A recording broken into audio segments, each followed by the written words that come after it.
Buenas tardes, bien llegados y bien llegadas a la locura, a la que agradecemos, como siempre, que nos apoya aquí para una presentación de un libro de ediciones Trave.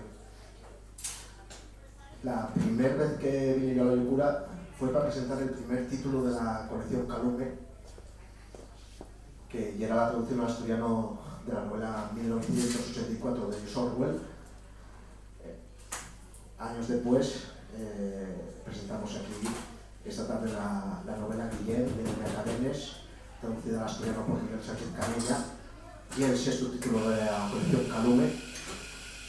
Son pues unos años de trabajo.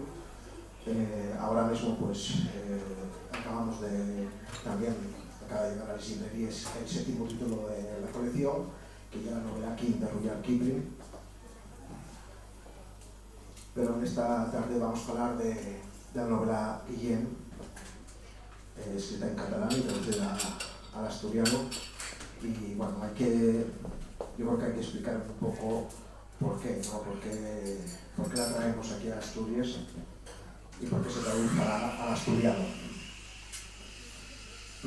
No puedo contar historias personales, porque no creo que nos interese mucho lo que pueda ser el mío pasado y la mi trayectoria, pero en parte sí creo que hay que contar cómo es posible que a Guillén Agulló, que lo asesinaron un 11 de abril del año 1993, está presentando aquí en Mes del Camí, pues, bueno, casi 30 años después, una novela, hablando no en realidad del asesinato, sino de lo que pasó después del asesinato, ¿vale? Y entonces sí quiero, en esos antecedentes, y sé que tengo peligro de extenderme mucho, pero creo que son necesarios para comprender el paso del tiempo, porque el paso del tiempo fue imprescindible para que Miria Cadenes pudiera escribir esta novela. Yo creo que cierta perspectiva temporal y además ciertos cambios sociales y culturales que se dieron en el País Valenciano son necesarios conocerlos para entender un poco pues, cómo pudo construirse y redactarse esta novela. Guillén Agulló era más grande que yo, unos años nada más. El traductor apenas tenía un par de meses cuando asesinaron a Guillén Agulló. Y el gran cambio fue que cuando, digo fuera del País Valenciano, digo lo que podía ser Asturias en el año 1993, creo que era un grupo muy pequeño, muy activo, no político, vinculado al antifascismo y al antirracismo, a la escena skinhead tradicional, los que se informaron y fueron conocedores del asesinato, ¿no? Comentaba que la primera vez tan siquiera se conocía el nombre del mozo valenciano Guillén Agulló y Salvador. Solo sabíamos que un grupo de nazis asesinara a un rapaz en el lugar de Montarejos. Yo a Núria Cadenes conocí en persona estos días en Asturias. Yo cuando salió la novela en catalán, pues por el tema, muchas veces si tienes determinadas inquietudes, cada cual tiene suyas, yo tengo las mías, y yo tengo muchos libros que compro porque me interesa el tema, pero eso no quiere decir que sean buenos, es decir, que ni sean buenas novelas, ni que sean buenos documentales, etcétera, etcétera, ¿no? En este caso, yo vi el tema, marqué la novela, leíla en catalán, y el impacto que me provocó, digo, esto no llega para mí, esto tengo que lo compartir. Y eso tiene que ver mucho con la colección Calume.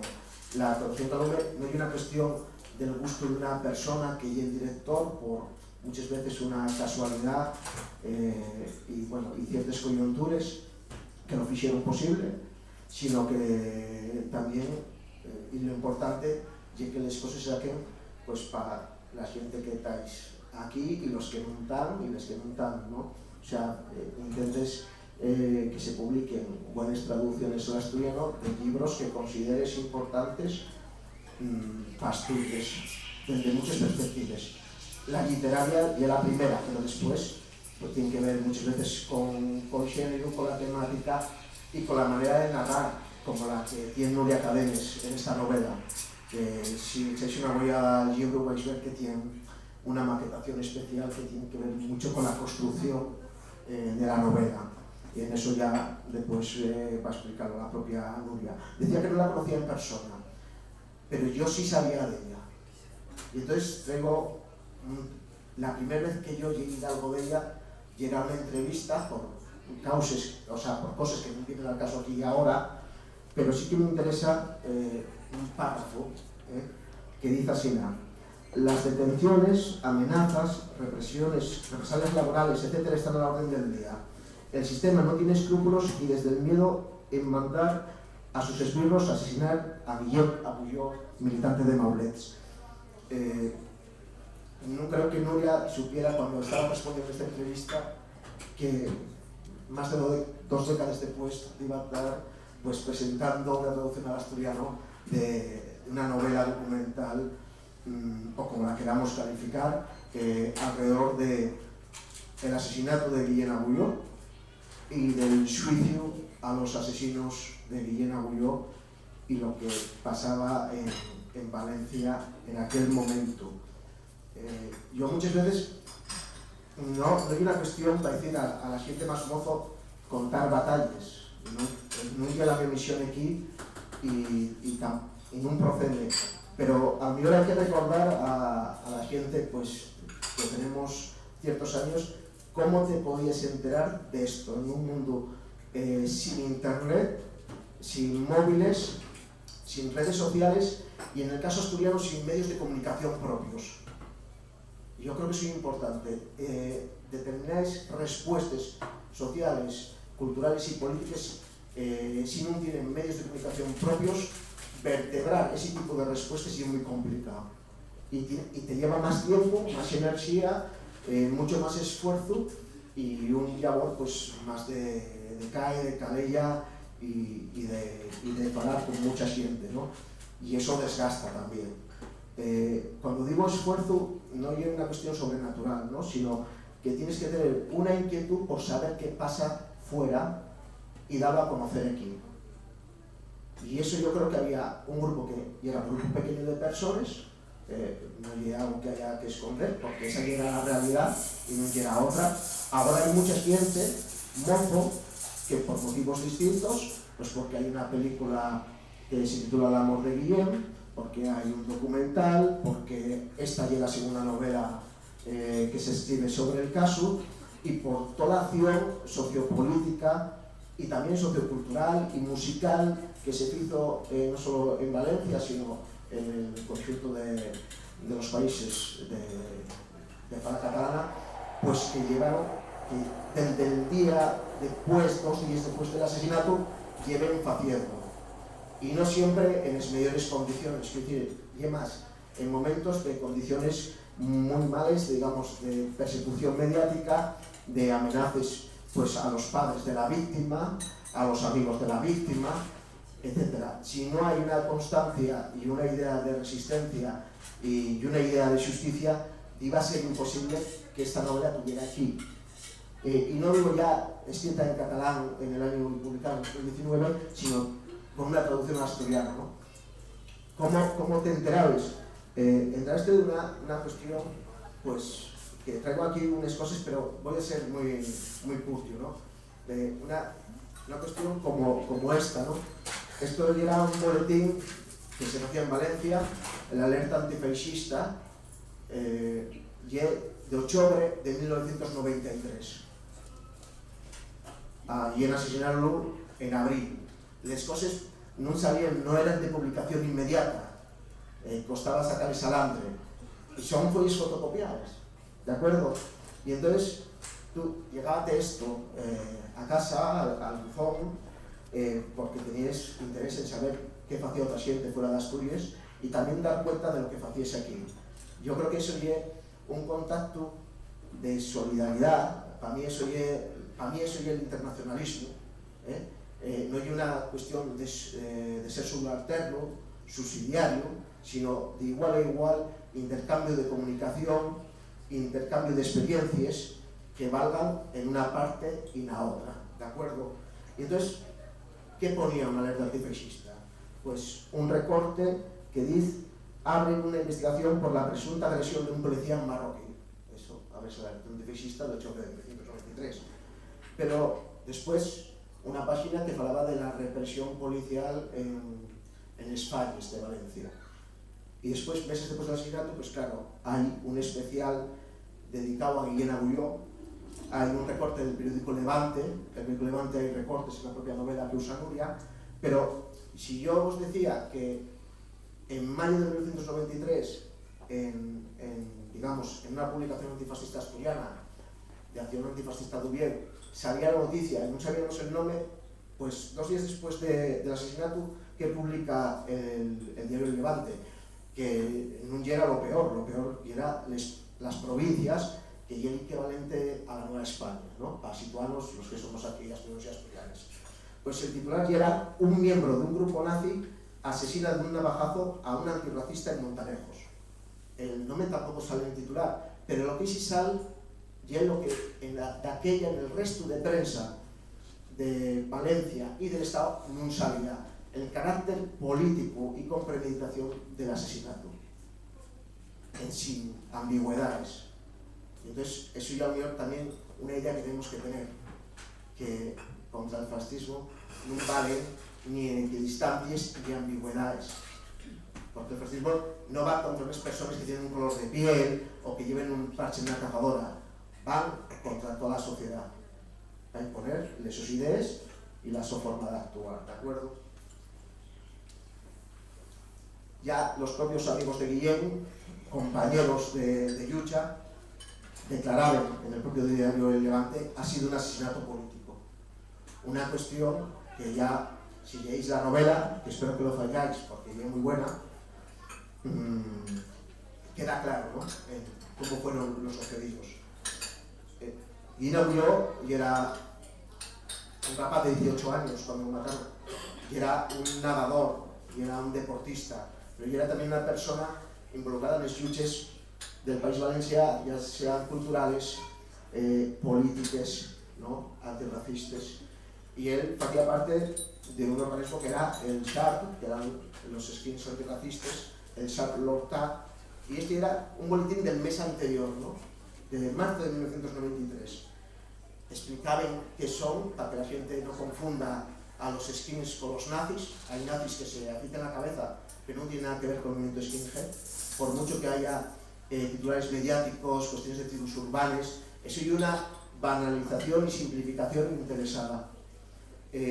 Ponían los motivos. La siguiente página era la agresión Bonhead, que era, y como hay que llamar a los nazis que se disfracen de skins, en Rusafa, ¿no?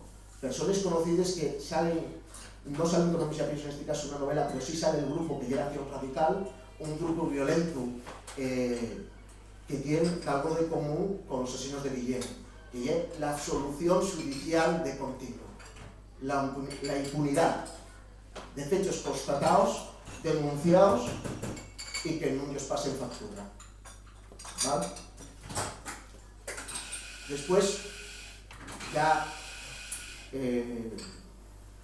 evidentemente todo este movimiento de fanzines, los fanzines era la manera de que una persona moza en los años 90 pudiera expresar sus ideas y compartirlas, ¿no?, de manera barata, no para ganar ningún tipo de beneficio económico, sino para comunicarse con personas ya del entorno o de otros entornos.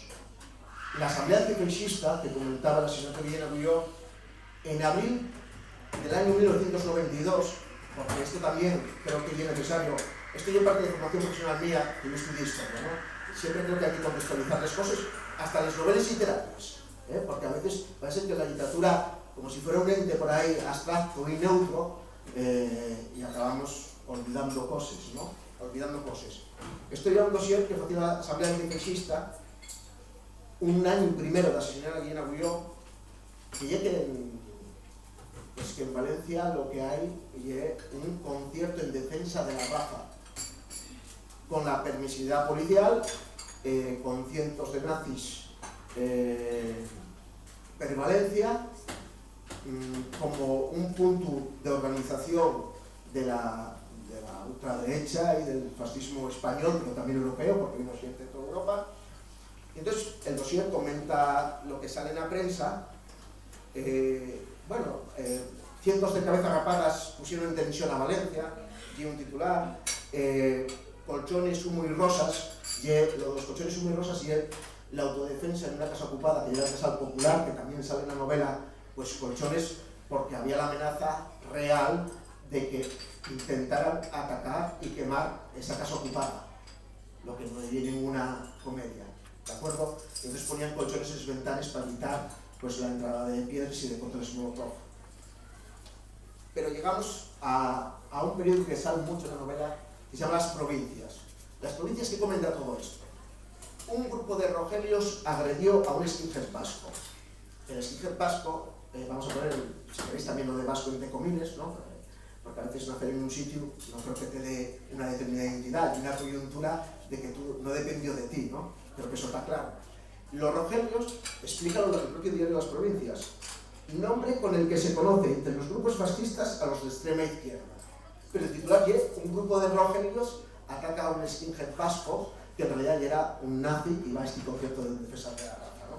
Para que veáis un poco cómo podía ser el tratamiento mediático alrededor de estas cuestiones un año primero del asesinato de Guillén Agulló, ¿vale? Y además, bueno, comentaban, ultras y nazis preparan una coalición electoral, bueno, estas cosas. ¿Dónde se dio a conocer, digamos, fuera de Valencia? Insisto, en los grupos organizados, antifascistas, antirracistas, y en especial, también por ser un skinhead antirracista que inauguró, pues en el ámbito skinhead del Estado español, ¿no? Fueron muchos fanzines, nada más traigo una muestra. En este caso, ya del mismo año, también de invierno del 93, y un fanzine de Iruña, la capital de Euskal Herria, que se llama Black and White, un dossier dedicado a Guillén Agulló, que aparece en portada. Aquí aparecen los datos que vais a ver en la novela, pero ahí está la diferencia. ¿Ves los datos en grupo? Son datos que también, no sé, yo creo que a una persona con sentido común, con dos de frente, que tenga un poco de espíritu y hasta un poco de conciencia social, son datos que te encabronen, que te fierren el sangre, que te llenen de rabia. Ahora bien, yo que conocía estos datos, cuando llevo la novela de Nuria Cadenes, que me impacta, y entonces desde el momento que la llevo tengo muy claro que tiene que hacer parte de la colección Calumne de Ediciones Trave, ya que la literatura puede conmocionarte hasta de unas cosas que sabes, hasta de unas cosas, porque aquí aparecen los datos, o parte de los datos que aparecen en la novela, aparecen aquí, narrados uno tras de otro, y sin ambigüedades. Pues el abogado de uno de los asesinos era un antiguo alcalde franquista, por poneros un caso. El bufete de abogados que llevaba a los asesinos o coautores del asesinato, que fueron absueltos, eran de un bufete progresista y de izquierdas. Y entonces yo conocía esos datos y pudieron provocarme, porque me lo probaron no solo a mí, sino a todos los que estábamos ahí. Fue un caso que nos impactó en el sentido de esta gente no se anda con tonterías. Yo comentaba ahí en Sisión el caso de un amigo mío, también de Urieu, al que los nazis en Sisión la apuñalaron 2 veces. No la apuñalaron en el corazón porque todavía sigue vivo, pero bueno, que no vamos a minimizar tampoco eso, que muchas veces parece que esto fuera el paraíso y que solo nada más en un lugar como Valencia podían pasar estas cosas. Y no ya así, porque además esto se mantiene en el tiempo, y Miguel allí en Sisión recordaba el caso de Carlos Palomino, que ya es Sisión, ¿no? Un asesinato también, pues de una persona que sabe, ¿no? En este caso ya era un militar, y sin pensarlo 2 veces, ¿no? Sin pensarlo 2 veces. ¿Quién apoyaba a la familia en una opción de reparación y de justicia? Pues la gente más concienciada, la gente más organizada. Pues ¿qué te llegaban? Pues te llegaban pues ahora decimos ni escaezo ni perdón, ni perdón, pero lo primero que se decía era la lluita continua y ninguna agresión sin respuesta, ¿no? Esto hay un panfleto que saca en el segundo aniversario del asesinato, que lo saca Maulets, que fue acusación popular. Lo que yo no sabía, y siempre entré con la novela, es lo que pasa con la acusación popular, que es bastante grave, ¿no? No solo hay cosas que también, bueno, que te reclamen, como que el xuez que se dormía, el xuez estaba haciendo la vista y se dormía, echaba un pigazo. Eso muestra el escenario que se vivía. O sea, esto es lo que veían los padres cuando iban al juzgado de Castellón, ¿vale? No sé si todo lo que digo, que parte de, pues no de una biografía individual, porque en realidad hay una biografía colectiva, de muchos que teníamos la edad que teníamos las inquietudes que teníamos y teníamos la militancia que teníamos y conocimos esto. Yo creo que nunca contaremos con la posibilidad que, sí, ya casi al filo de 30 años después del asesinato, ¿no?, acercamos cada vez más a los 30 años de esa efeméride fatal, que podíamos leer una novela como El Guillén de Núria, que nos volviera, pues, a llenar de rabia, a hacer no solo memoria y recuerdo, sino también a darnos cuenta de que una novela como esta no solo nos informa de lo que pasó, sino de lo que pasa. Yo digo que esta es una lectura para el futuro, una lectura de la que podemos aprender. Podemos disfrutar de la lectura. Yo creo que una novela, decía Nuria en una entrevista estos días, ¿no?, una novela que te indigna y una novela que consigue algo. Es decir, para mí hay una, digamos, llamémoslo, de mí igual la disciplina artística, pero hablando de literatura, tú puedes leer cosas, pues como cuando tienes la tele prendida y está sonando ahí y es indiferente. Pero después hay cosas que te traen un clic en la cabeza, que te traen pensar e interesarte por determinadas cuestiones. Yo creo que esta novela cumple con ello, ¿vale? No me voy a hablar más por lo que me toca. Yo, como editor de la colección, explico esto, porque muchas veces hay gente que piensa que, y es lo que te gusta a ti. No, los 7 títulos de la colección Calume están pensados para tener un diálogo desde Asturias y para Asturias, ¿de acuerdo? Y son obras muy distintas.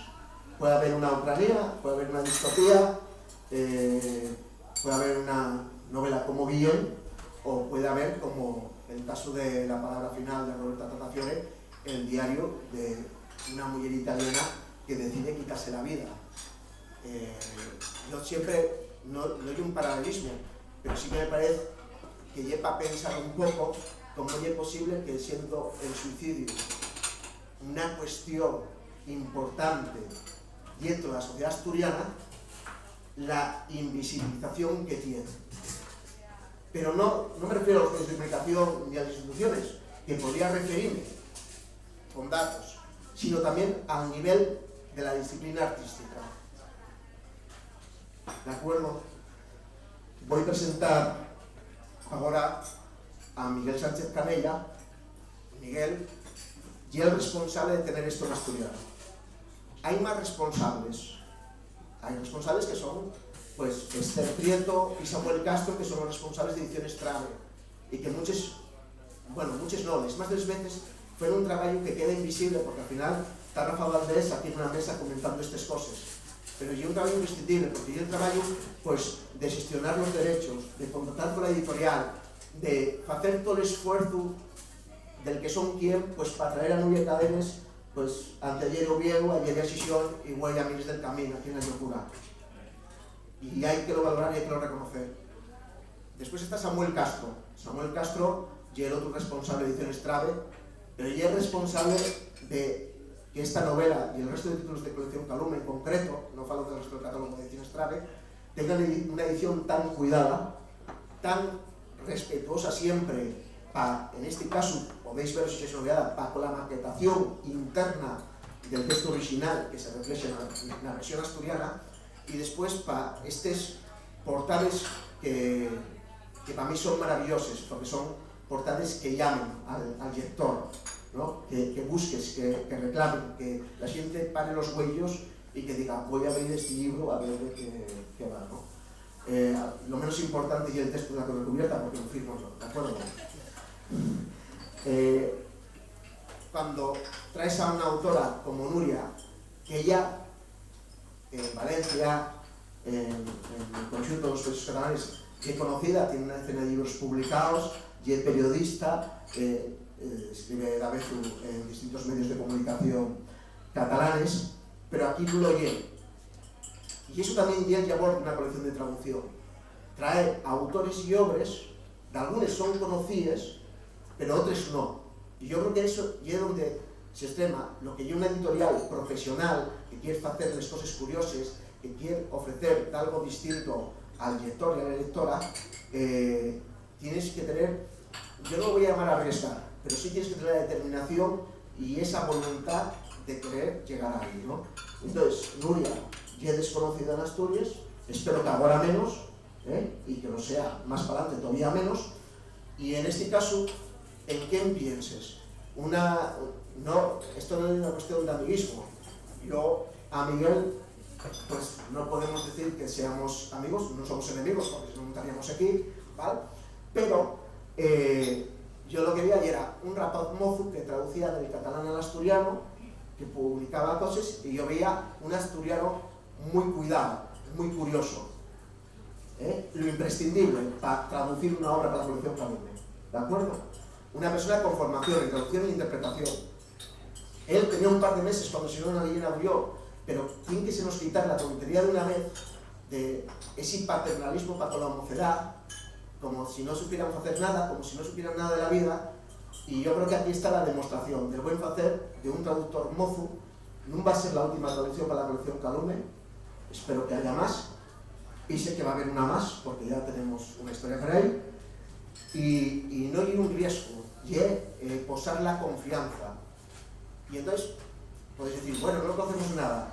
Pues yo digo, como director de la colección, y ahora hablando un poco en nombre de Ediciones Trave, pues que tiene la mi confianza total. O sea, y es algo que os digo como lectores, hubo muchas horas de trabajo, muchas cosas pues que no son fáciles de resolver en otro centro catalán asturiano. Y más en esta novela en concreto. A lo mejor hay otras que pueden pedir esfuerzo, pueden pedir trabajo, pero a lo mejor a la de traducir tienen ciertas facilidades, ¿no? En este caso había que mantener un ritmo, había que mantener determinadas cuestiones lingüísticas que se reflexionaran al traducirlo al asturiano, y no es por vendemos un libro, es por confirmamos que hay un buen trabajo aquí detrás. Y más nada, presentamos a Miguel Sánchez Canella, al que doy la palabra para que nos cuentes un poco pues este proceso de traducción. Ya sé que me alargué más de la cuenta, esto no quiere decir que tú resumas, la siguiente cita aquí es por interés, o sea que si lo tenéis que pagar, sabéis, ya me veis, ya me conocéis, podemos vernos a la salida de estas cosas, ¿no? Venga, Miguel.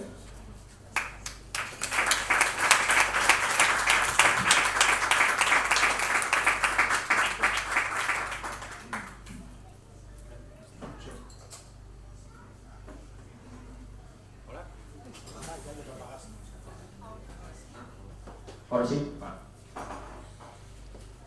Bueno, pues muchas gracias, Rafa, por ponerme otra vez también. No sé si lo merezco de verdad, pero bueno, yo estoy muy agradecido por la confianza que puso en mi edición Strave y a Nuria por la obra tan maravillosa y tan justa que nos ofrece. Y para mí pues fue un orgullo muy grande poder hacer la traducción. Comentaba Rafa que había varias cosas que teníamos que tener en cuenta en la traducción, y es verdad que hay aspectos lingüísticos que cambian un poco entre una lengua y otra, y que siempre hay que tener en cuenta. De ellos, por ejemplo, que en catalán tiendes más a hablar de los padres, incluyendo al padre y a la madre, y en asturiano pues es una cosa que siempre diferenciamos. Entonces pues es algo que tenemos que tener en cuenta a la hora de especificar quién interviene en cada caso.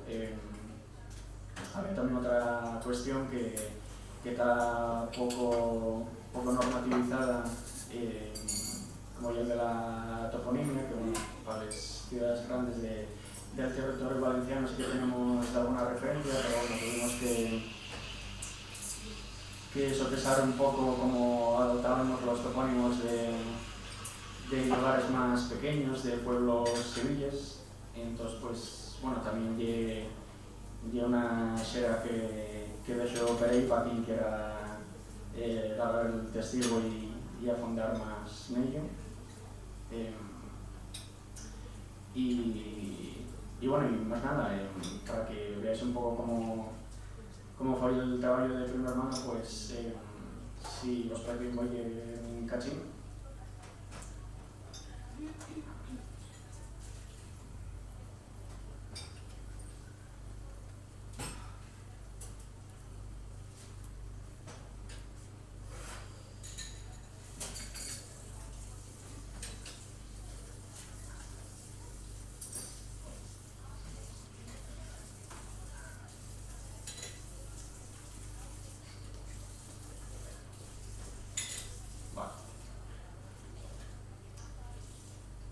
Hay una rueda de prensa. Los abogados, los amigos, creen un comunicado. La familia de Guillem Puyol quiere dar las gracias por las muestras de afecto y solidaridad que recibió por mor del asesinato del fío. Con los mesmos, abulta no es necesario destacar el comportamiento ejemplar y el apoyo unánime recibido por parte del pueblo y del ayuntamiento de Burjassot. La madre y el padre confían que la justicia va a esclarecer las circunstancias del su asesinato y que Guillem va a ser la última víctima de la intolerancia y el fanatismo. En acabando, fala Carme Salvador. Después va a abrazar al hombre y va a llorar en silencio, tapando la cara con las manos, con el cuerpo del otro, engolullados por dolor. Aunque de mano, ella toma la palabra, no alza la voz, cartienla en un filo, una cuerdina de violín que en un trance, y dice: quería convidar a toda la derecha que no fue quien para darnos el pésame,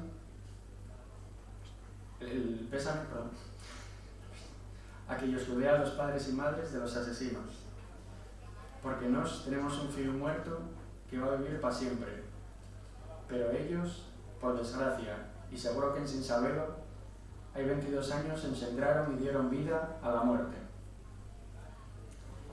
Esta fue la intervención de Carme Salvador en el juicio, ¿no? Y un fragmento que aparece también en la película del amor de Guillem, que si no la viste historia que ya comentó Rafa, pues que os encomento realmente, porque hay una forma muy gráfica de ver cómo fue el proceso, todo el descaro y la impunidad que tuvieron los asesinos y la conciencia que despertó en todo el territorio del país valenciano y también en muchas partes del resto del Estado español.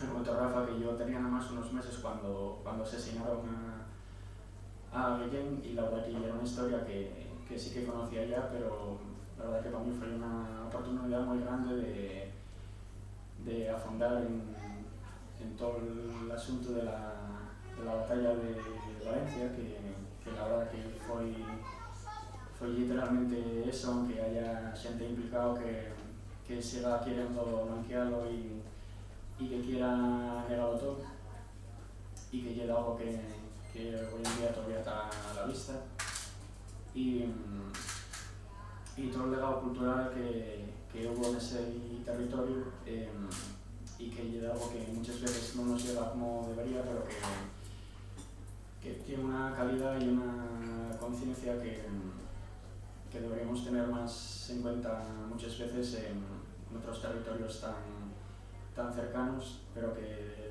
de veces, por desgracia, parece que vivimos de espaldas unos a otros. Y para mi parte, pues no tengo más nada que deciros. Muchas gracias.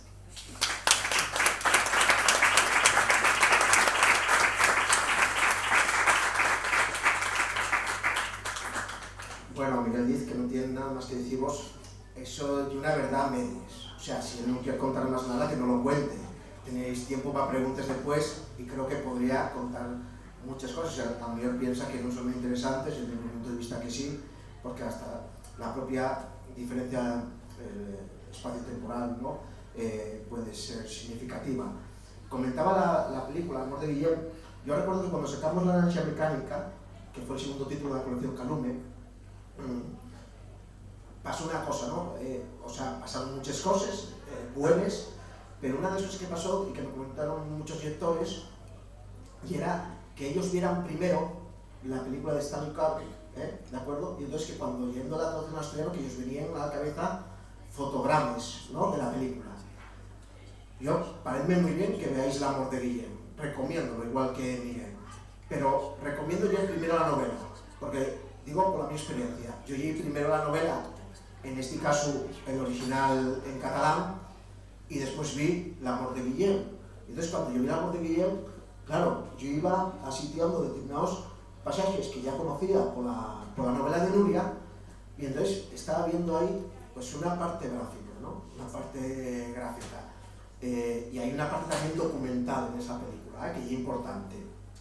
Pero claro, yo la cuestión digo que no son incompatibles, son compatibles, ¿no? Y está muy bien que leáis la novela y que veáis la película, pero yo ahí me cuenta de muchas veces de algo que sepáis de menos, ¿no?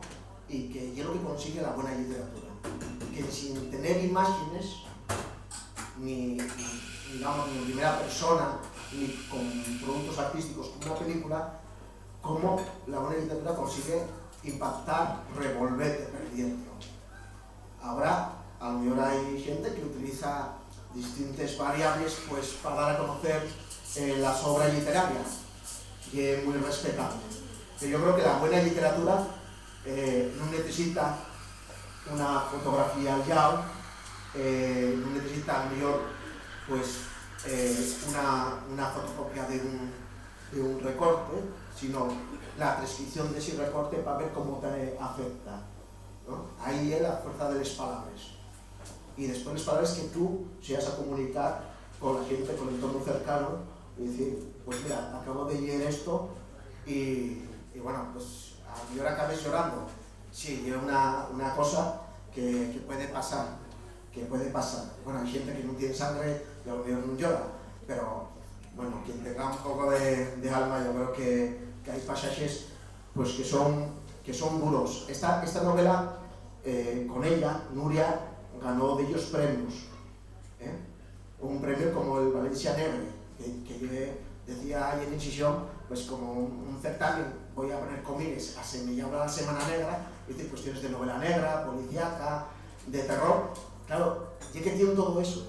O sea, aquí hay mucho terror también, porque hay mucho terror del que puede pensar, pudo ser a mi fiel, pude ser yo, ¿de acuerdo?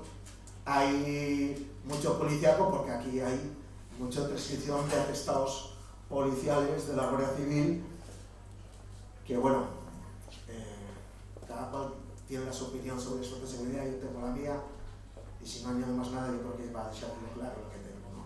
¿Vale? Y que esto como lo están grabando, diría para que no me metan un paquete ahí, ¿no? Pero bueno.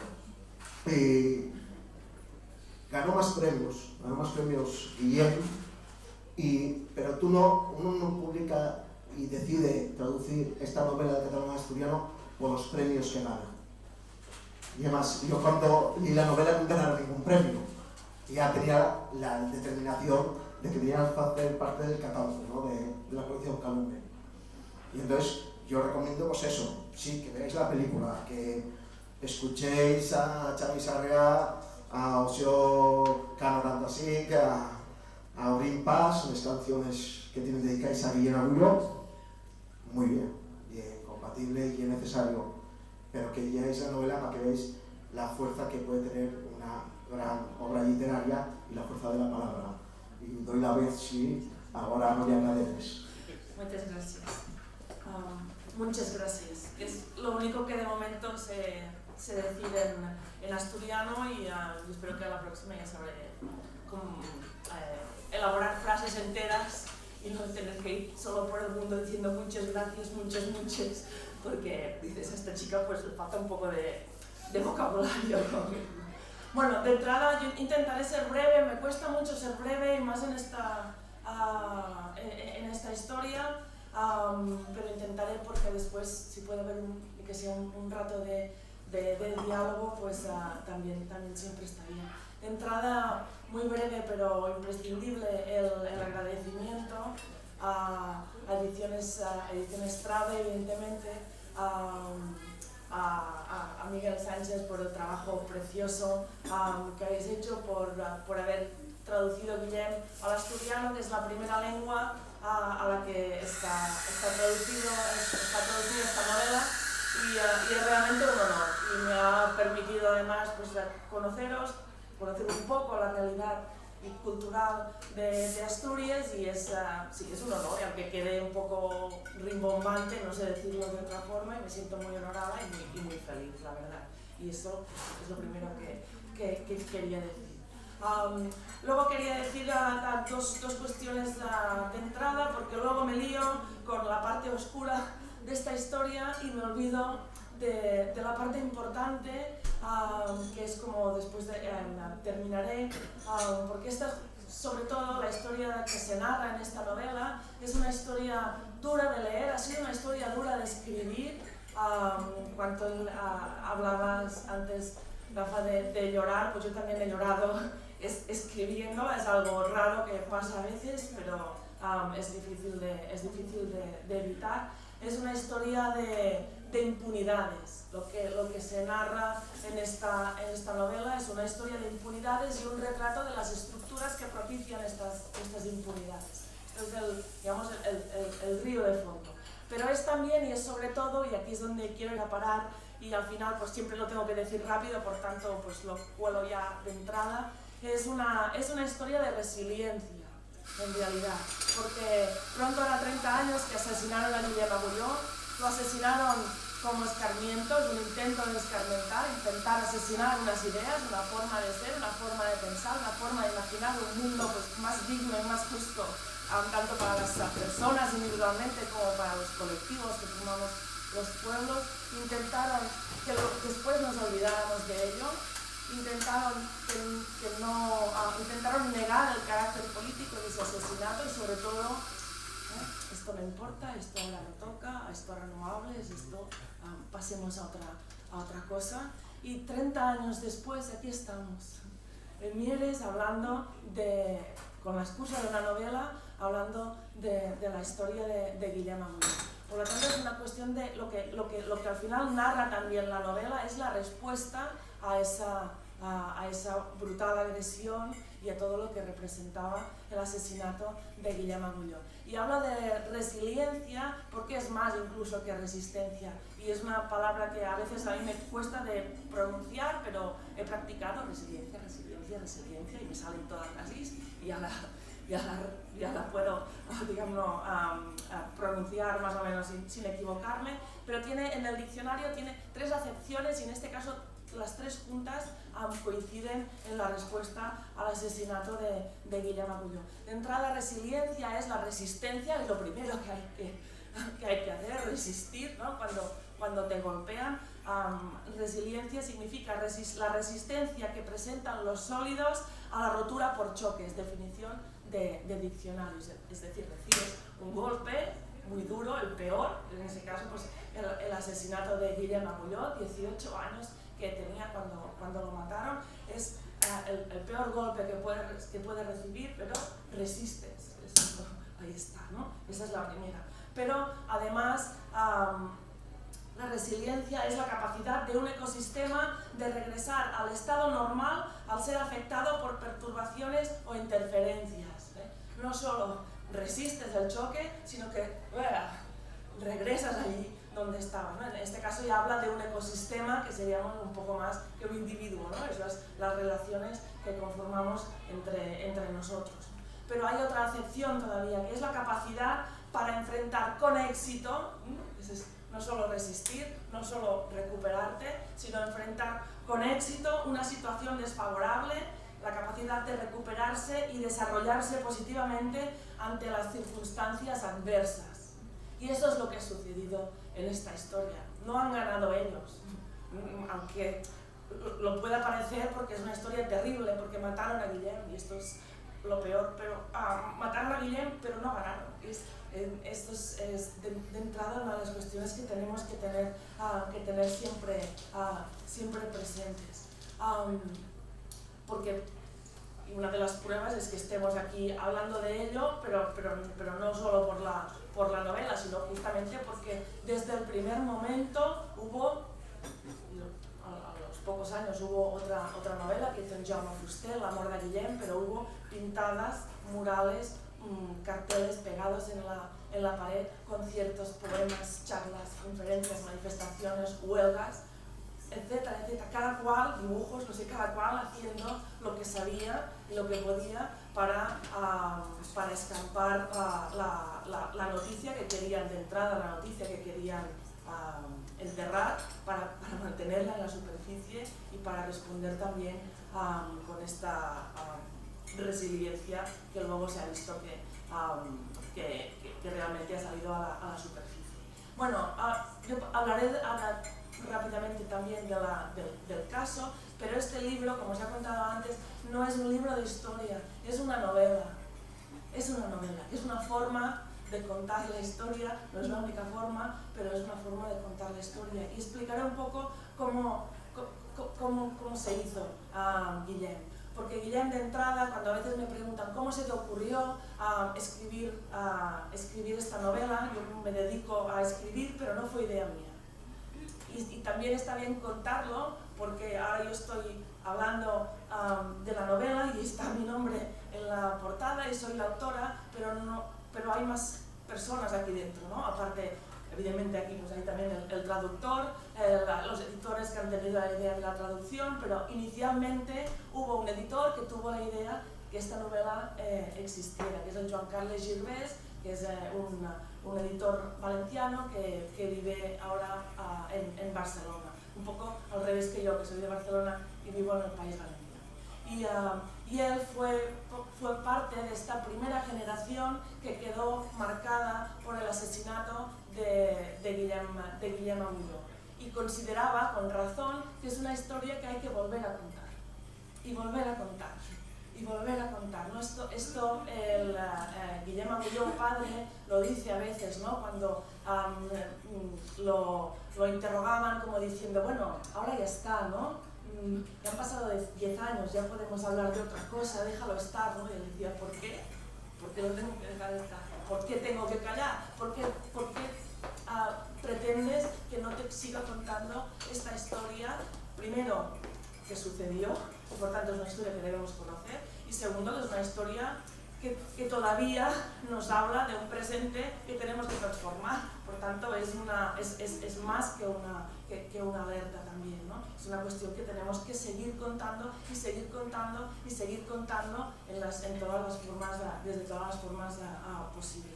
Por lo tanto, en Joan Carles Girvés me hizo la propuesta y yo de entrada le dije que sí, evidentemente, porque es una historia que conozco de cerca, porque estoy de acuerdo con él en que hay que seguir contándola, porque conozco a los padres de Guillem, a Guillem y Carme, y los quiero mucho, porque además mi compañero que está escondido por ahí, no está escondido, pero lo digo porque dice, yo no quiero hablar, pero bueno, luego si en la tertulia pues sale, pues que salga.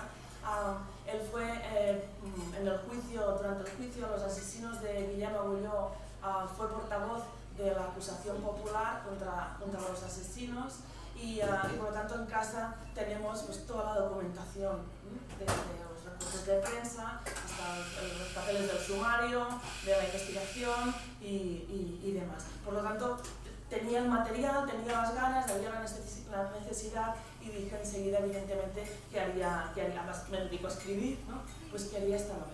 ¿Qué pasó entonces? Esto lo cuento también para explicar la forma, un poco a veces de entrada quizás chocante, que acabó tomando la novela. ¿Qué me pasó? que no había forma humana de escribir, no podía. Iba pasando el tiempo, iban pasando los meses y yo me sentaba delante del ordenador y no era capaz de escribir nada, no era capaz. Y era horroroso, era una sensación cada vez más angustiante, desde más angustia incluso, porque dices, bueno, ¿qué haces aquí? ¿No? ¿Qué te pasa? ¿No? Espabila, ¿no? Porque así un poco de, luego contándolo un poco con más, un poco de broma, decía, pues es que me sentía como una protagonista pija de una película de Woody Allen, ¿no? Que tiene una crisis creativa. Y digo, pero ¿qué te pasa? ¿No? Me daba rabia a mí misma, ¿no? Esto de como es el pánico de la página en blanco, todas esas tonterías, ¿no? Y dices, pero ¿qué? Y no había forma de tirar adelante. El editor me llamaba, ¿cómo vas? Va, ¿no? No es nada, ¿no? Pero no, la cosa no tiraba. Entonces, para romper un poco esta inercia y para hacer un poco de Nuria Espabila, pues pensé, y también porque quería, Guillem Agulló es un nombre pintado en la pared, ¿no? Es casi, se ha convertido en un símbolo, y está bien que sea así, ¿eh? Un símbolo de lucha por la libertad, por la democracia, antirracista, de solidaridad, de las cosas positivas que tendrían que mover la humanidad, ¿no? Y está bien. Guillem Agulló, ni oblit ni perdó, es también un eslogan que conocemos a lo largo y ancho de mi país, del Estado y parte de Europa seguramente también, cada vez más. Pero yo no quería que fuera solo eso, o sea, está muy bien que sea eso, ¿eh? Y por eso hablamos de él. Pero no quería tampoco que nos olvidáramos que Guillem era un chico de 18 años al cual asesinaron, un chico concreto, pues con sus sueños, ¿no? Con sus gustos, con los que hacía deporte, que le gustaba el fútbol, ¿no? Pues que tenía una novia o dos o tres o ninguna, lo que fuera, ¿no? Pues yo sé, que se iba de acampada con los amigos, pues las cosas que tenía, inquietudes políticas, que era del Sharp, que era de Maulets, las cosas, ¿no? que puede llegar a hacer un chico de 18 años en la Valencia de los años 90, pero este punto de realidad pues no quería tampoco que se perdiera, ¿no? Entonces dije, pues voy a hacer una entrevista con los padres de Guillem, con Guillem y Carme, con Belén, que es la hermana mayor, y eso es un poco del Guillem de verdad, ¿no? Del que estaba todavía en su casa, pues para que captar algo de eso para la novela, ¿no? Pues a veces una frase, una mirada, no sé, cosas que sugieren y que puedan entrar en la novela. Entonces fuimos a su casa y estuvimos horas allí, bueno, más que hablando, pues escuchándoles, ¿no? Porque son personas sabias, son gente preciosa, los padres de Guillem Agulló, y son personas además que, yo siempre digo que cuando hablan dicen cosas, ¿no? Y eso no lo hace todo el mundo, ¿no? Hay gente que dice, mira qué bien que habla, ¿no? ¿Y qué ha dicho? Pues no lo sé, pero hablaba muy bien, ¿no? Pues ellos, además de hablar muy bien, hablan poco a veces, ¿no? Pero lo que dicen, lo que hablan, dicen, ostras, es que lo han acertado, ¿no? Dicen, bueno, total, que estuvieron allí hablando y yo grabando. Y entonces, cuando regresé a casa, continuaba sin saber cómo escribir la novela, la verdad. Pero dije, pues para hacer algo, me pongo a transcribir la entrevista que les había hecho. Y entonces, allí transcribiendo, iba pensando, pues esto cómo lo trasladarás a la novela, ¿no? Esto que te cuentan, cómo lo convierto yo en literatura. Y esto que está tan bien aquí contado, cómo lo contaré yo para que se entienda. Y de repente me di cuenta que si esto que está aquí tan bien contado, está ya bien contado, y yo lo entiendo y me conmueve y a mí me está haciendo sentir cosas, digo, pues, ¿por qué tengo que hacer yo de transmisora de esto que ya está bien contado, ¿no? Y pues lo cojo, tal como lo han dicho ellos, y que entre así en la novela. Y fue cuando decidí que hubiera fragmentos de esa entrevista en la novela, que son ya más que realidad, son la voz real de los padres y la hermana mayor de Guillem entrada en la novela. Y entonces son estos fragmentos que luego si tenéis el libro, son estos fragmentos que pone, por ejemplo, madre, madre, padre, hermana, dos puntos, se abren comillas y son fragmentos de las voces, en este caso de la madre, del padre y de la hermana. Son fragmentos de esa entrevista. Estos fragmentos, que claro, evidentemente no son toda la entrevista, son trozos de la entrevista, y los fui después colocando a lo largo de la novela y entran dentro de la narración. Claro, desde el momento que entra esta cuña de realidad dentro de lo que estás escribiendo, dije, pues puede haber más. Abandoné unas cosas muy marcianas que había en el momento de mi crisis creativa, ¿no? Que había unos árboles que hablaban y unos animales y unas cosas, ¿no? Que bueno, que ahora lo cuento como para conjurarlo, digo, nunca más no pasará esto, ¿no? Ya estabas borrado del ordenador y de todo no saldrá la luz, por suerte, de la humanidad, tampoco tanto, pero bueno, de mi reputación como mínimo sí, ¿no? Esto ya se borró. Y entraron los fragmentos de realidad. Igual como entró a la parte de la entrevista, luego hay algunos documentos del sumario, de las declaraciones de los asesinos o de los amigos de Guillem, de atestados policiales y demás, que también entran directamente en la novela. Y son estos fragmentos que a los editores les gusta tanto una novela así, ¿no? No, esto me lo pones con el fondo gris, esto me lo pones en la letra no sé cómo, ¿no? Y tal, pues estos fragmentos con letra que imita las máquinas de escribir son fragmentos reales también de los papeles de la policía, la Guardia Civil, los jueces, declaraciones y demás.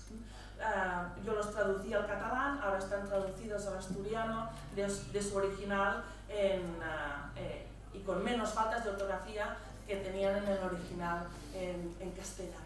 Algunas construcciones estrafalarias las mantuve también porque digo, mira, si he sufrido yo que sufre todo el mundo, porque no son, escriben de una forma muy peculiar, ¿no? Muy recargolada, ¿cómo sería? Muy recargada y así con muchas, pues y para que parece que sea, para que no se entienda nada, ¿no? Pero bueno, toqué lo mínimo para mantener estas construcciones suyas, ¿no? Otros fragmentos son fragmentos de los periódicos, porque luego hay una cuestión también que es...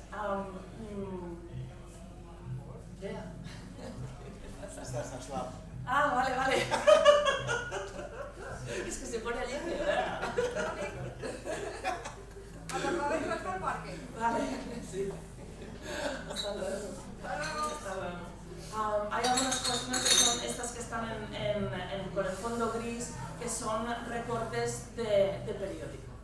Y aquí hay algunos que los puse precisamente porque la historia de Guillem Agulló la historia del asesinato de Guillem Agulló es tan dura a veces, han sucedido cosas tan difíciles de creer, que si yo pensaba, si esto yo ahora, en vez de mostrarlo como pues salía en la prensa,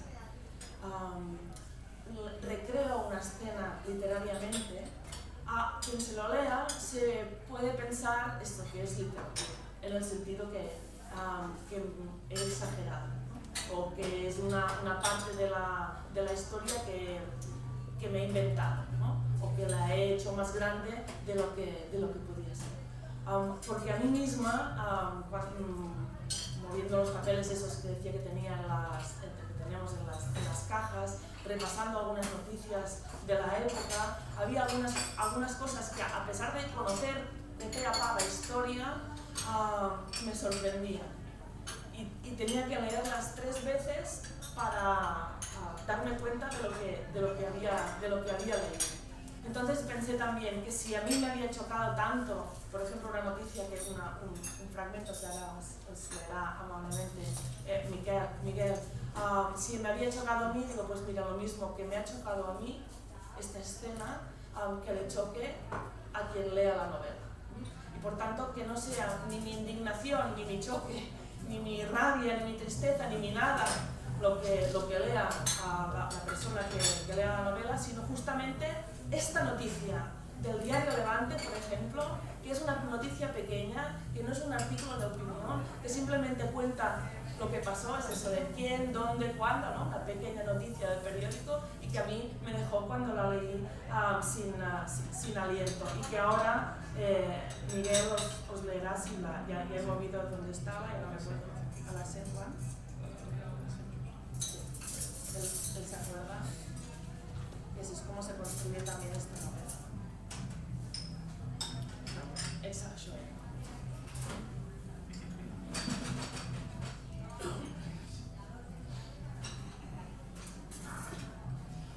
Periódico Levante.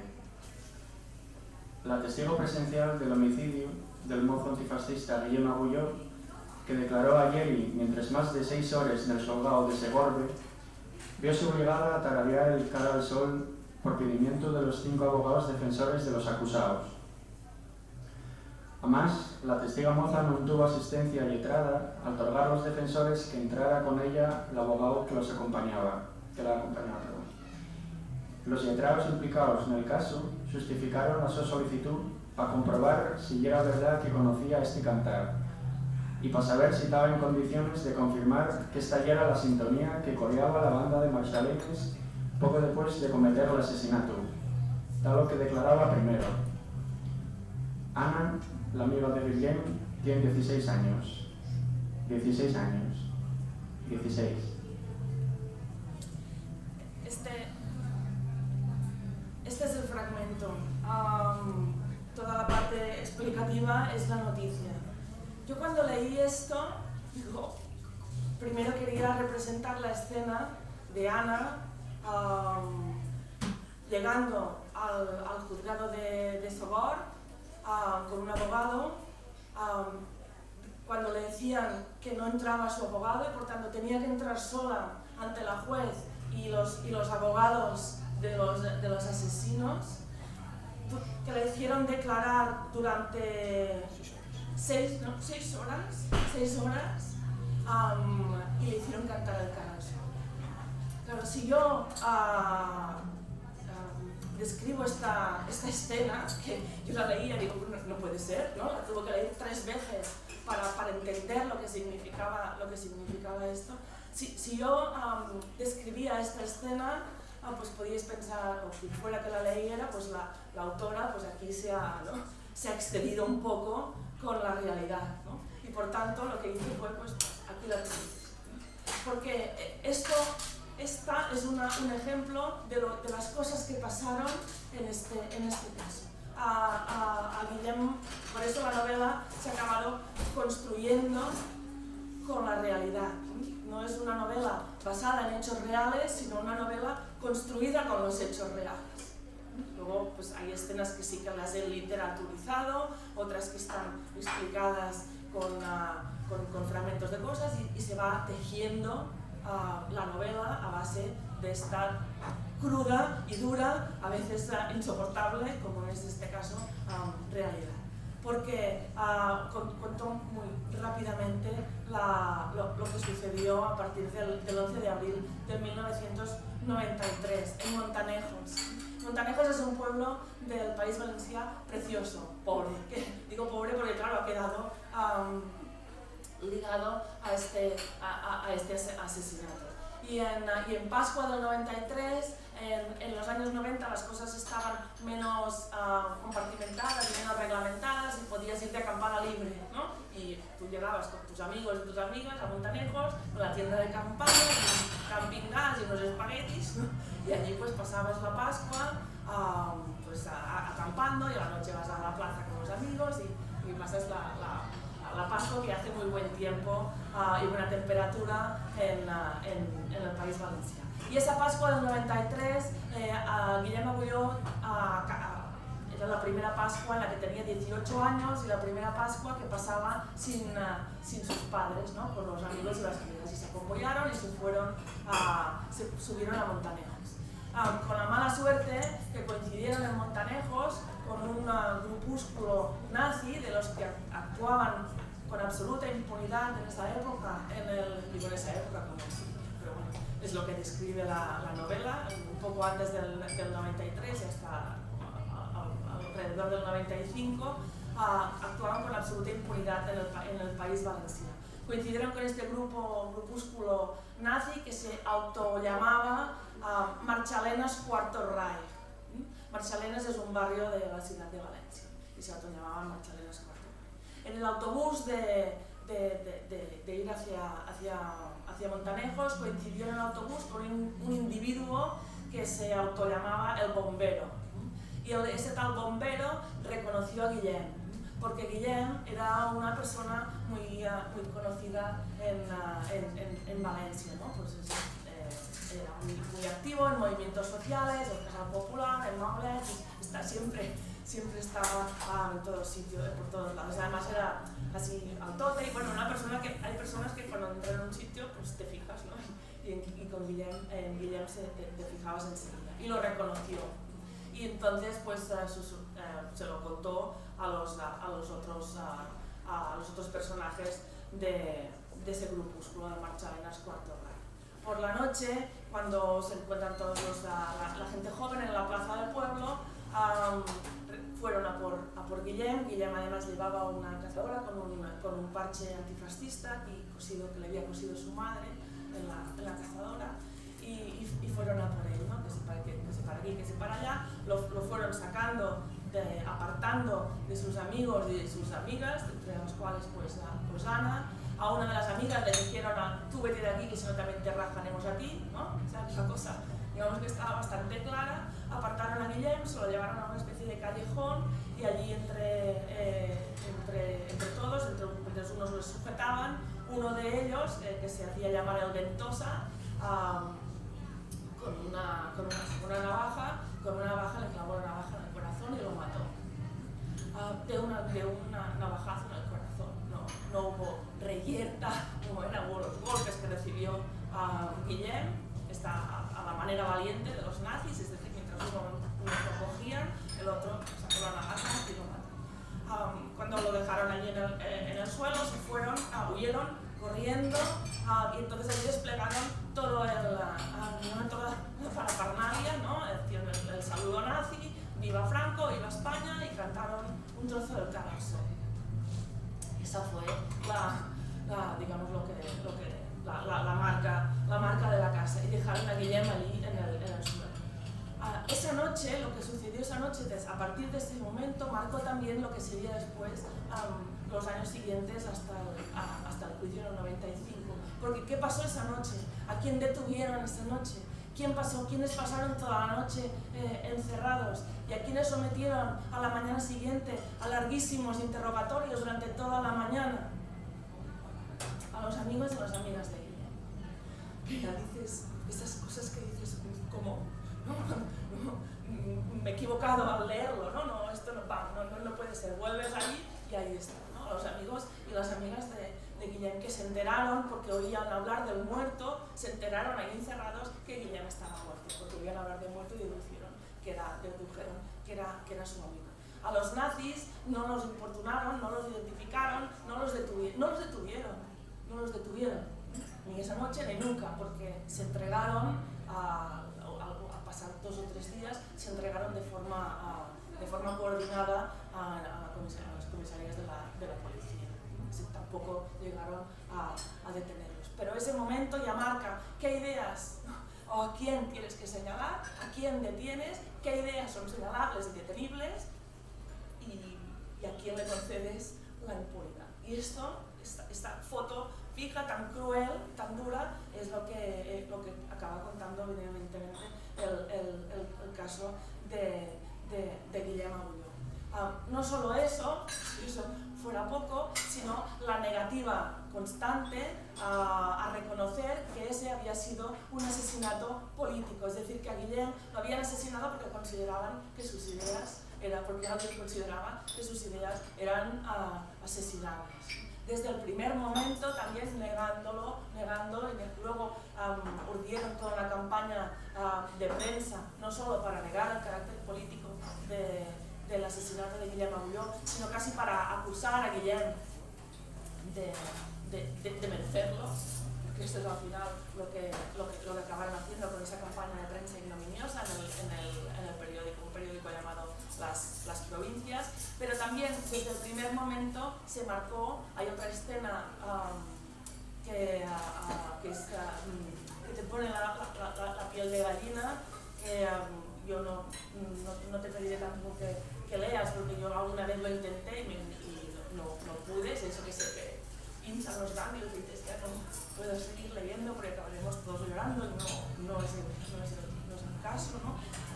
Pero que también describe ese empecinamiento en negar, esa insistencia, nada inocente, en negar el carácter político del asesinato de Guillem Agulló. Y esa escena es la contó Guillem, el padre de Guillem, cuando subieron a Castelló de la Plana a identificar el cadáver de su hijo. Ellos estaban en un camping pasando la Pascua y les llamaron, los fueron a buscar y les contaron lo que había sucedido y subieron a Castelló a identificar el cadáver de Guillem. Y entró Carme porque el padre pues no se vio con fuerzas de entrar a identificar el cuerpo de su hijo. Y se quedó fuera esperando que saliera Carme. Mientras estaba allá, se le acercó un guardia civil. Y esa escena, yo es que todavía, y mira que, pero es que todavía dices, ¿cómo puede ser? ¿Qué pasa por la cabeza de ese guardia civil para que haga eso? Yo no lo entiendo, porque si tú ves a una persona a la que acaban de matar a su hijo, pues y si pasas por su lado, o no le dices nada. No le dices nada, o le das un abrazo, o le dices, no sé, o no le digas nada, ¿no? Pues no, ese guardia civil se le acercó y le dijo, es que estas cosas, le dijo, ha sido una riña entre jóvenes, y estas cosas pasan hasta en el cuerpo. ¿Qué necesidad tienes tú? Claro, Guillem se lo mira así como diciendo, ¿pero de qué me estás hablando? ¿Qué me estás hablando? ¿No? O sea, tú ves a ese padre en ese momento allí y lo único que te importa es decirle que no eran nazis, que no lo han matado por ser Guillem, y que era pues una pelea entre jóvenes y que estas cosas pasan hasta en el cuerpo, ¿no? Que claro, el Guillem me dice, ¿pero qué cuerpo? ¿De qué me habla? ¿No? Claro, es una cosa muy... pero marca la obsesión que tuvieron por negar la evidencia, ¿no? Por negar lo que había ocurrido. Claro, estamos situándonos también en una Valencia que estaba violentada hasta el extremo en esos años, ¿no? En la novela también he intentado reflejar qué sucedía en Valencia en esos años y digo que todo lo que está aquí dentro son cosas que han sucedido de verdad, aunque sean a veces escenas que yo he literaturizado, porque todo está sacado, absolutamente todo, de la realidad. Aquí describo, no sé si al final algún día las tendré que contar, porque siempre digo, no me acuerdo cuántas hay, si hay 3 o 4 palizas. Es el periodo que abasta la novela, es de aproximadamente 2 años, 3 o 4 palizas propinadas por estos grupúsculos fascistoides que campaban a sus anchas por Valencia a diversas personas, ¿no? Porque es esto, pues, la primera escena es pues, simplemente pues, estamos en un bar, ¿no? Y de repente pues, irrumpen en el bar un grupo de nazis con cadenas, con bates de béisbol, lo rompen todo, rompen brazos, rompen cabezas, se van corriendo y ya está. Y evidentemente ni hay detenciones, ni hay identificaciones, ni hay nada, ¿no? Esto es así es como se vivía en Valencia. Cuando hablamos de impunidad, porque claro, la impunidad significa que pueden continuar haciendo lo que hacen, es decir, si saben que entran en el bar, que lo destrozan todo, que rompen brazos y que se van y no pasa nada, pues a la próxima más, ¿no? Es el mensaje clarísimo que se transmite, es que eso se puede hacer, incluso que se debe hacer, ¿no? Pues hay aquí en la novela, no sé si hay 3 o 4 ejemplos de lo que sucedía entonces, todos están sacados de noticias del periódico, no me los he inventado, no he hecho, bueno, vamos a hacer como lo que sucedía, ¿no? Todos y cada uno de los asaltos, de los ataques, apuñalamientos, están sacados de los periódicos. No están todos los que teníamos documentados de esos años, porque se me llenaba la novela de palizas de nazis y tampoco es el caso, ¿no? Y los que salían en la prensa tampoco eran todos los que sucedían en esa época en la ciudad de Valencia, ¿no? Pero es para que veamos hasta qué punto violentaron esa sociedad, ¿no? Y bueno, no tengo tiempo de contar lo del caminista, pero bueno, luego si queréis en la tertulia os contaré algunas cosas más. Pero sí que es importante contar que una de las cosas que sucedieron en el juicio contra los asesinos de Guillem Agulló, porque también retrata el fondo de la cuestión más allá de los autores materiales del asesinato. Más allá de los autores materiales del asesinato están las estructuras que permiten que eso suceda. Porque si no lo paras, permites que suceda. Si niegas que es un asesinato político, permites que continúe sucediendo. Si no detienes a los asesinos y detienes a los amigos de Guillem Agulló, estás marcando quiénes son los detenibles y quiénes no. Son absolutamente constantes. Y ese juicio fue uno de los puntos más ignominiosos en esta historia. Durante todo el juicio llegó ya desde el principio transmitiendo la sensación que a quien se estaba juzgando en realidad no era a los asesinos, sino que era a Guillem Agulló. Porque a quien ponían en el punto de mira continuamente era Guillem Agulló. Las ideas de Guillem, que si llevaba unas botas, que si llevaba una cazadora, que si todo el rato era Guillem, y tenías que recordar a quién están juzgando, aquí a quién están juzgando.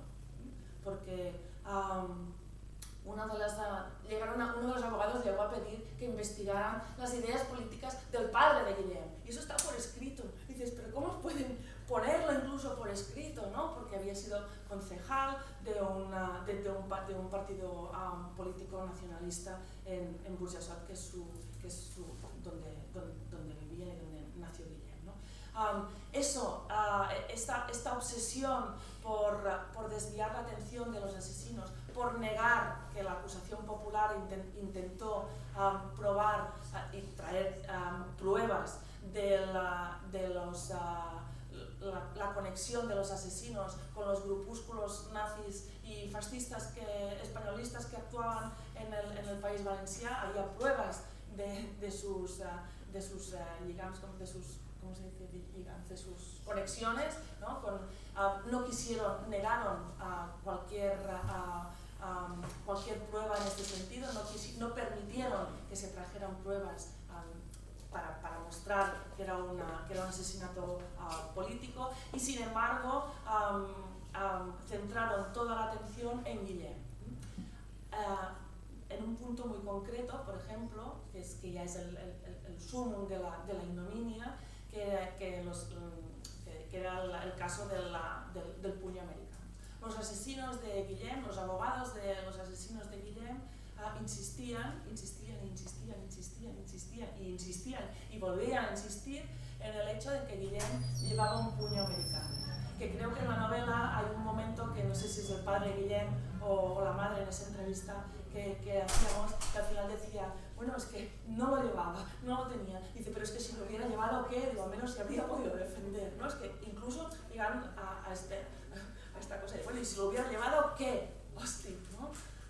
Porque un puño americano, que no lo llevaba, pero vaya, un puño americano es una defensa de hierro, ¿de acuerdo? Una cosa que te pones en la mano para bloquear con no hacerte daño y bloquear con un poco más de fuerza, ¿de acuerdo? Y ellos decían todo el rato que Guillem tenía un. Vale, tú dices que Guillem tiene un puño americano, pues, ¿y qué? Pero lo que sea.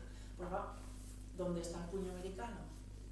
No estaba. Este puño americano, del que todavía me da rabia ahora, pasados 30 años, o continuar hablando de él, porque cuando hablamos de él realmente es como si lo volviéramos a materializar, no existe más que en las declaraciones de los asesinos y de los abogados de los asesinos. Y se pasaba un medio juicio hablando de ello. Y todavía hoy, mirad qué pasa, ¿no? Que hablamos de la creación de los bulos y de la realidad alternativa, ¿no?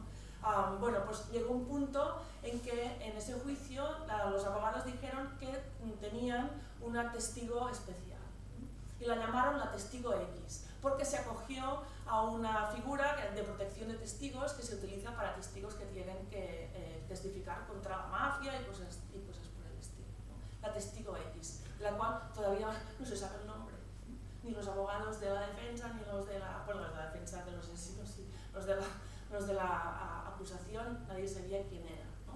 O sea que, bueno, por edad vosotras no podríais ser, ¿no? Pero nosotras tal vez sí, ¿no? Bueno, yo no, porque estaba en la parte del público y perdón, no. Pero todavía no se sabe quién era ese individuo, ¿no?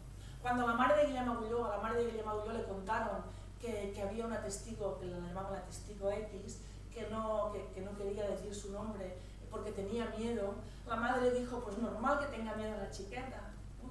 Porque estos individuos son peligrosos, han matado a mi hijo, pues yo también tendría miedo, ¿no? de declarar. Pero entonces el abogado le dijo, no, Carmen, que no es una testigo contra los asesinos, que es una testigo de la defensa de los asesinos. Y entonces la pregunta de Carmen, eso que decíamos, ¿no? Que siempre hablan con las palabras justas, ¿no? Hizo una pregunta muy pertinente que a mí se me clavó aquí después, ¿no? Ella preguntó, digo, entonces, ¿de quién tiene miedo? ¿De mí? ¿No? Claro, ¿de quién tiene miedo? Fijaros en el espectáculo que montaron para escenificar quién es el peligroso y quién no, ¿no? Es grandioso, porque esa individua, el día que testificó, llegó al edificio donde se hacía el juicio, habían desalojado una planta entera de ese edificio, ¿no? Para que no hubiera nadie escondido en los lavabos para ver quién era la personaje.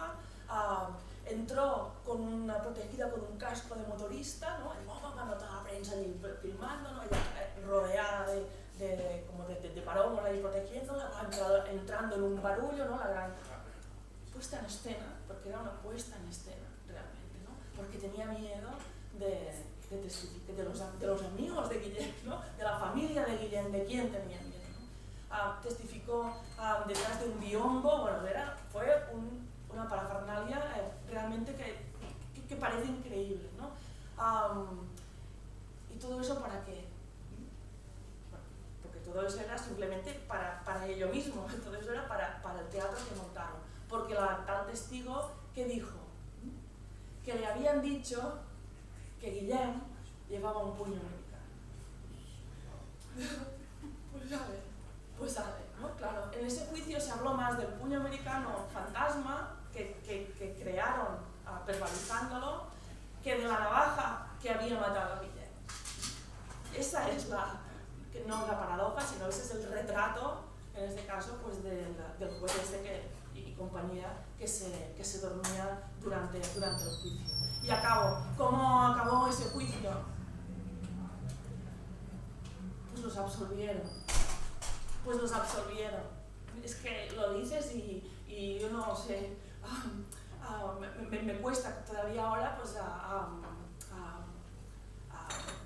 volverlo a repetir, ¿no? Pero hace falta que repetirlo porque da mucha rabia y a veces la rabia, pues si la rabia puede ser también, si la controlas, puede ser también constructiva, ¿no? En ese sentido, los absolvieron. Solo condenaron a uno, a Pedro Cuevas, el autor llamado Ventosa, que era el que le clavó la navaja a Guillem. Que llegaron a decir que Guillem se había abalanzado contra la navaja, ¿eh? O sea, es que dijeron de todo, dices, pues ya basta ya, ¿no? Porque eso fue realmente terrible, ¿no?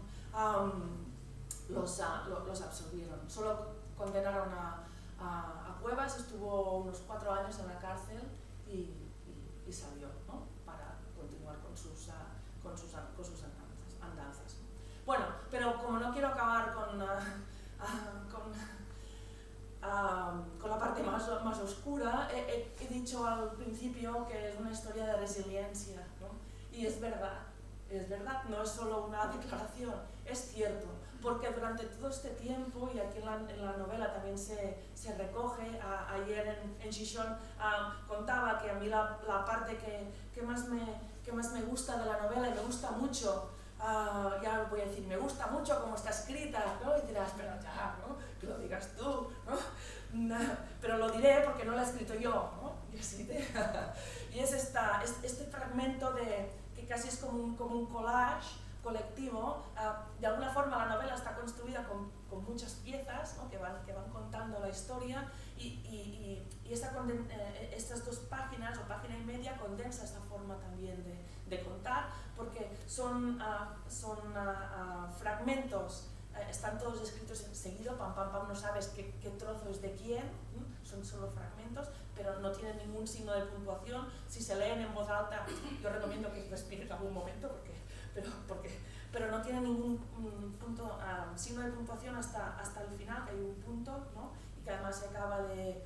no tenemos más nada que decir.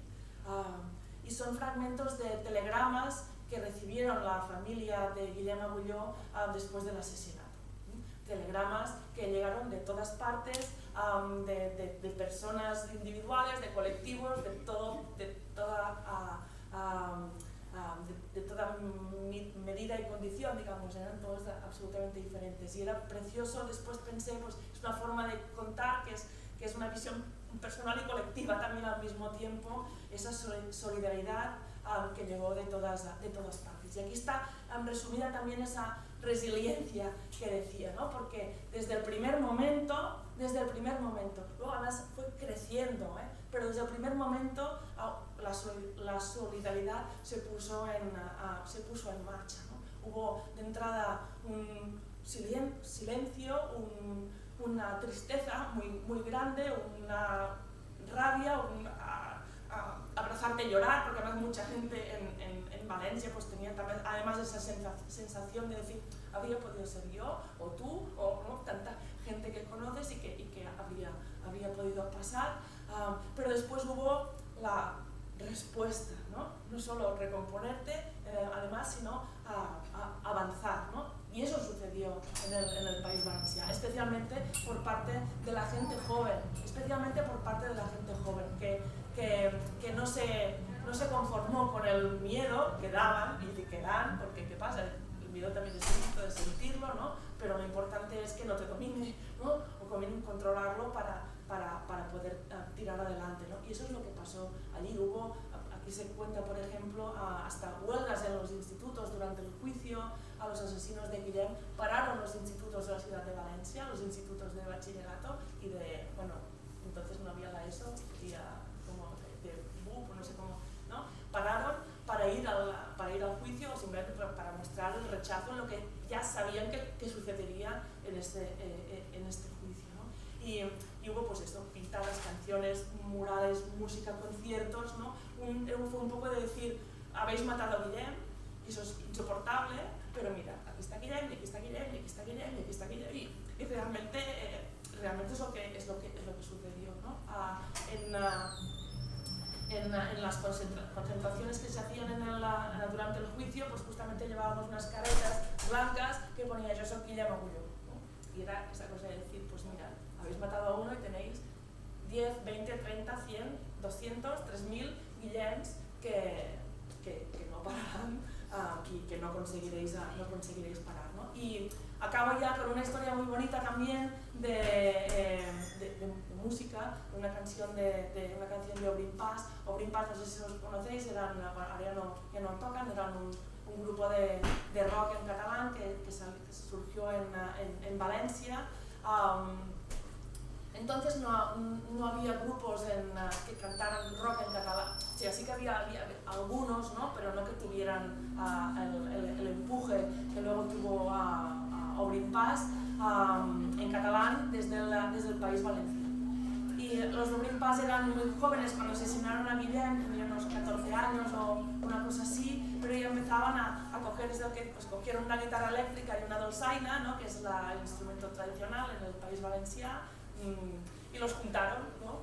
Y juntaron la guitarra y la dolçaina y hicieron ¡buah! Y eso fue una explosión de decir, aquí estamos. Fue el empoderamiento, que esto lo contaba ayer un día hablando en una charla y decía yo, pues fue como una respuesta de chulería de la juventud valenciana, ¿no? Decir, pues aquí estamos, ¿no? Y tocamos la dolzaina y hablamos valenciano y ya está, ¿no? Y vamos a cantar y con esta fuerza, ¿no?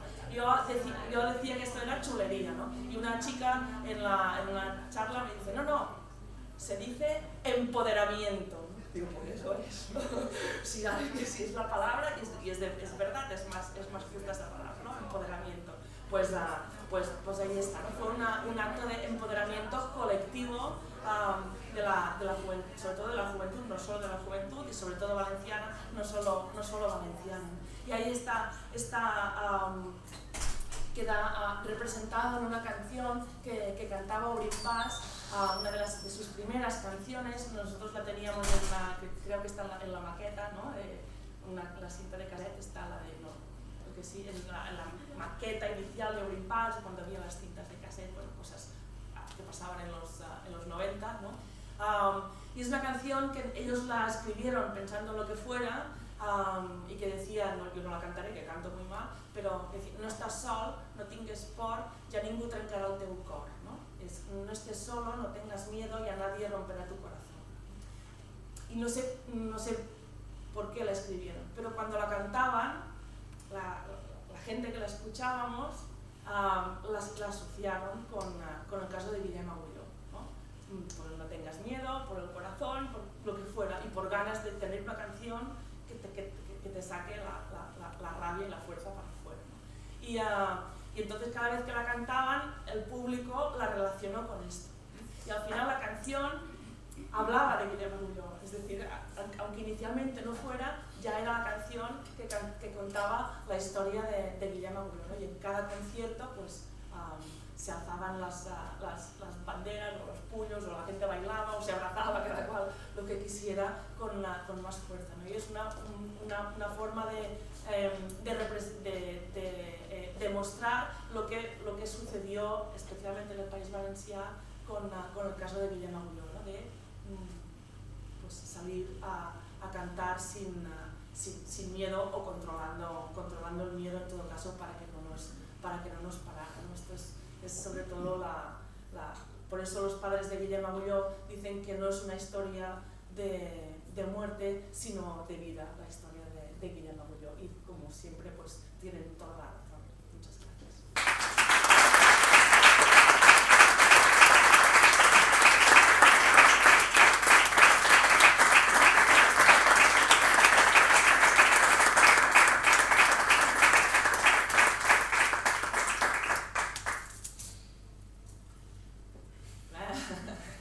Si no comentáis nada, continuaré hablando, porque he dicho que me pongo el reloj, pero no lo miro, ¿sabes? Somos dos.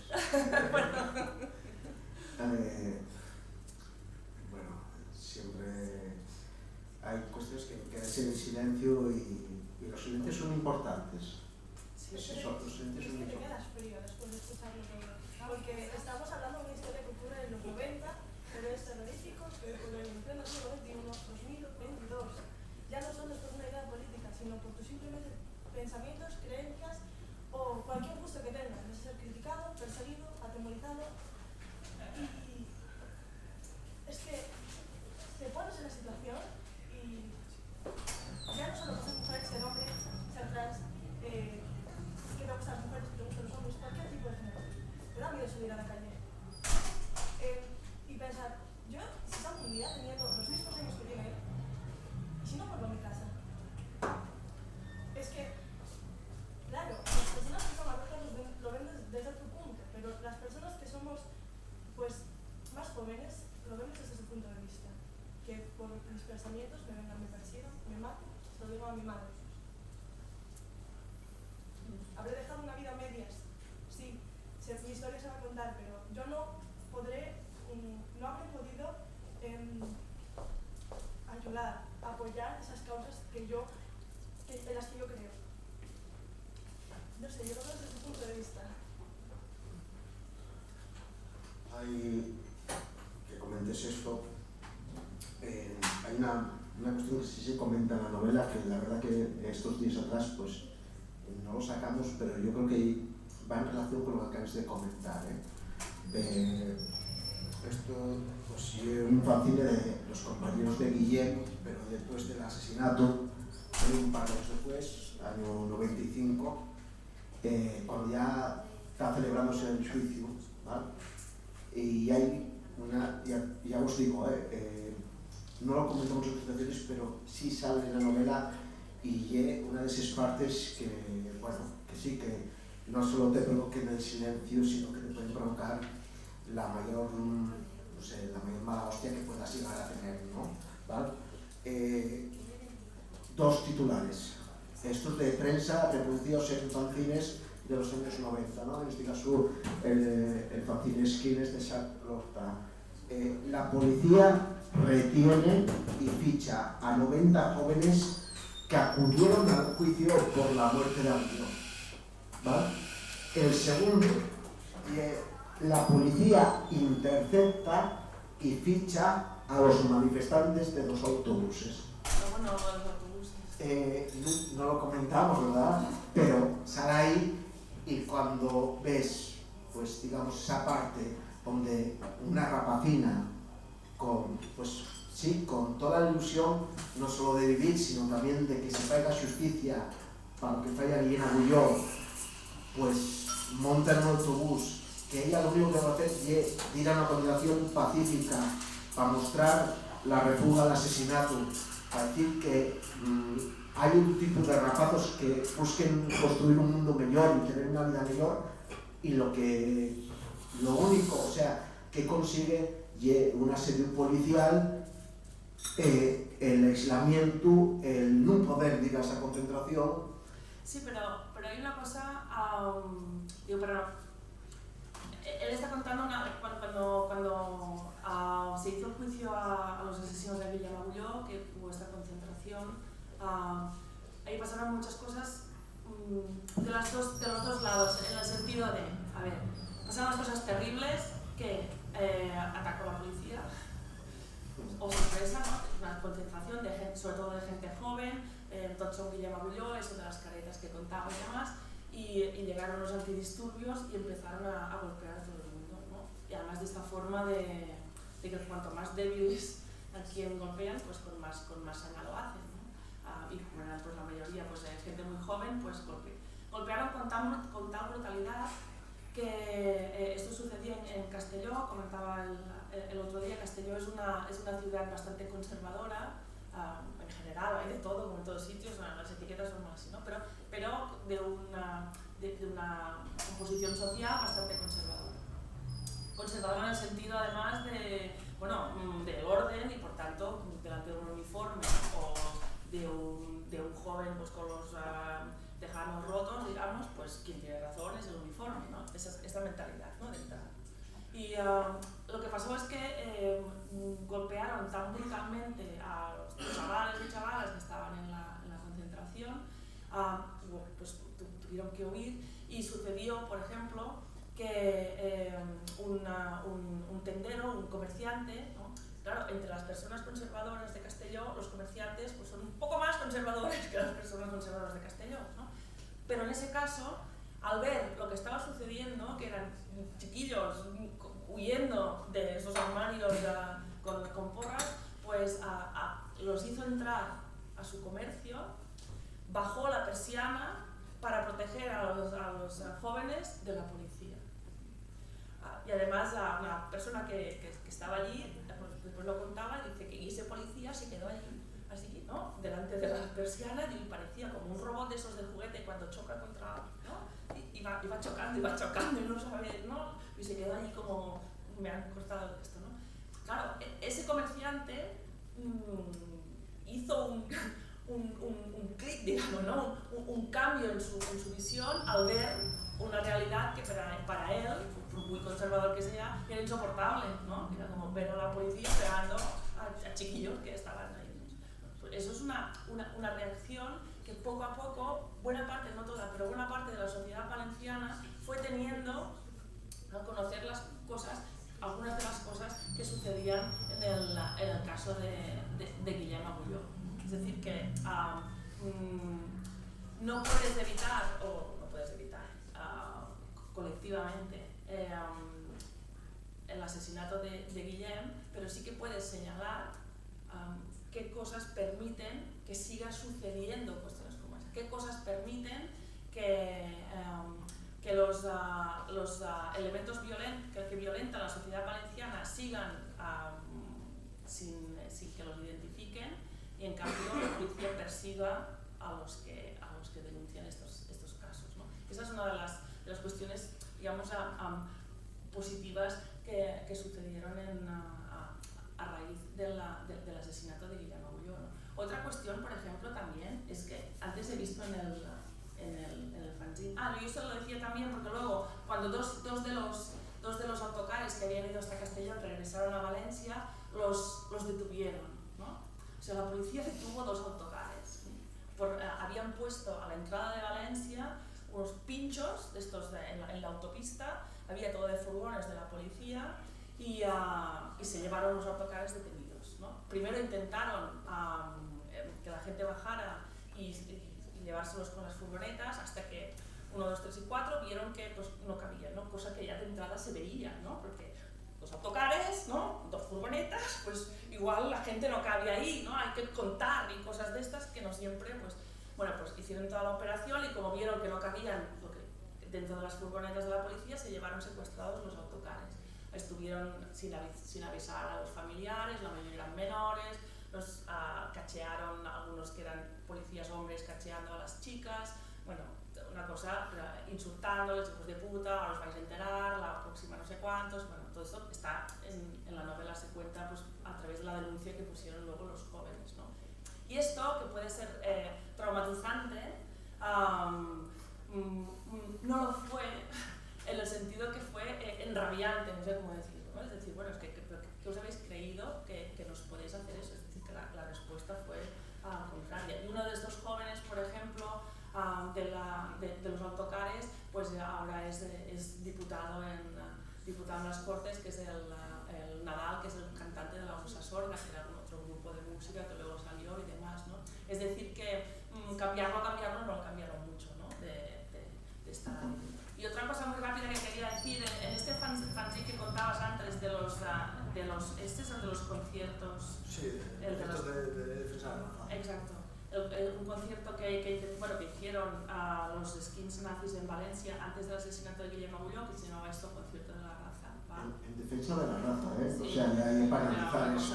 Una cosa más imbécil era. Eso también se cuenta en la novela, pero hay dos noticias interesantes alrededor de esta cosa que hicieron en Valencia. Una es que salía, es que no veo ahora dónde está, lo he leído antes y ahora no lo encuentro, pero está aquí resumido. Bueno, el titular era: nadie en Valencia quiere acoger el concierto neonazi, ¿no? O sea que hubo tal presión social para que se tuvieran que ir escondiendo y hacer el concierto no sé dónde.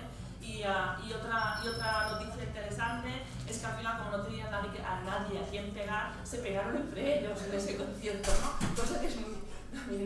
También lo puse en la novela porque digo, mira, es que a veces es como el policía este de robot, ¿no? Pues bueno, que son cosas que también vale la pena a veces tener en cuenta. No siempre ganan ellos, sí, en el sentido de que causan mucho dolor, pero no ganan.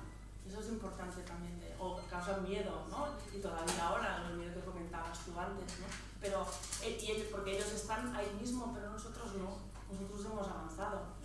Y esta es un poco a veces la diferencia cuando dicen todo sigue igual. No sigue igual, sigue la impunidad, siguen estos grupúsculos importunando a la gente,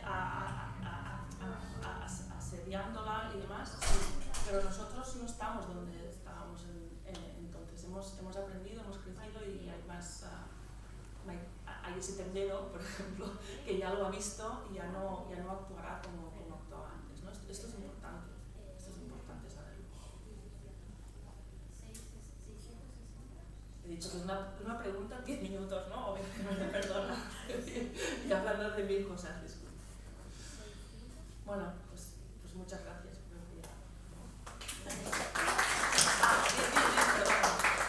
Quería preguntar si la noche en la que asesinaron a Guillem, todos los que estuvieron relacionados con su muerte, que si después recibieron alguna denuncia por parte de los que estuvieron presentes.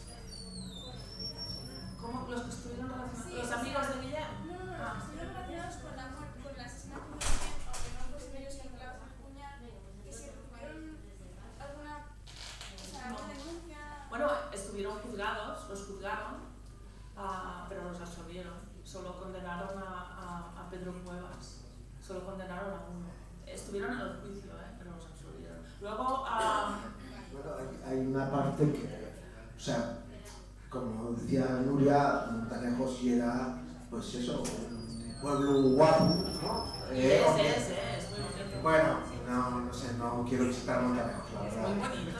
Yo puedo decir que, bueno, que no tengo nada, pero que había gente, o sea, pues eso, que iba de acampada y demás, ¿no?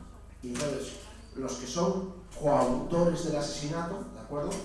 Llega un momento que llega la Guardia Civil y les pregunta, bueno, si son de Burjasot, ¿no? Y les dicen que no. Y entonces la Guardia Civil sigue. O sea, ni pregunta más, ni nada. O sea, parte de ellos siguieron acampados, otros marcharon en el mismo día, otros marcharon al otro día, con toda la tranquilidad del mundo, mientras los amigos de Guillem Agulló estaban detenidos. Bueno, a mí eso la verdad que me respira, y da igual que lo cuente yo ahora o que lo lea. Yo pienso que tiene que respirar a cualquier persona, ¿no? Si a poco que lo pienses, dices, un poco la actuación, ¿no?, de la Guardia Civil y o sea, porque estamos hablando de un muerto, ¿sabes? O sea, no estamos hablando de ningún chiste, ni de una pelea entre bandes, de unos puñetazos o demás, no, estamos hablando de un muerto, asesinado. Y bueno, ¿sois de Burjasot? Ah, no, pues entonces sí, ¿no? Y claro, ya solo en un libro y pues yo creo que ya algo que te tiene que impresionar. Sí. Bueno, luego la madre de Guillem, claro, los padres los han perseguido durante todos estos años. Perseguido, quiero decir, llamadas amenazándoles por la mañana, por la madrugada, pintadas en su casa. El padre perdió el trabajo, es decir, no, durante años, no ha sido ninguna broma. Pero ellos no han cambiado. Hay una frase del padre que dice: no conseguirán ser un demócrata. Y eso es muy importante. Y otra de la madre que cuenta que sí, que a veces ensuciaban, hicieron un mural allí cerca de su casa, a favor de Guillem Agulló, muy bonito, y a veces iba alguien y lo ensuciaba. Pero enseguida había alguien que lo volvía a limpiar. Y entonces la madre dice además, ¿no? Y la gente que lo limpiaba, digamos, cada vez eran más, y los que lo ensuciaban cada vez eran menos. Y esta al final es la clave. Siempre intentar continuar avanzando. Esa es una de las lecciones del caso de Guillem Agulló. Y de hecho esta lección la hacemos nosotros, la hace la gente, por eso es la metáfora de los telegramas, digamos, ¿no? Esta es la lección real del caso de Guillem Agulló, la que vamos tejiendo entre todas y entre todos. Pienso. A ver si frustra. Hace sufrir un poco, pero sí. La literatura a veces es así. Muchas gracias, así que si no lo acabaremos nunca.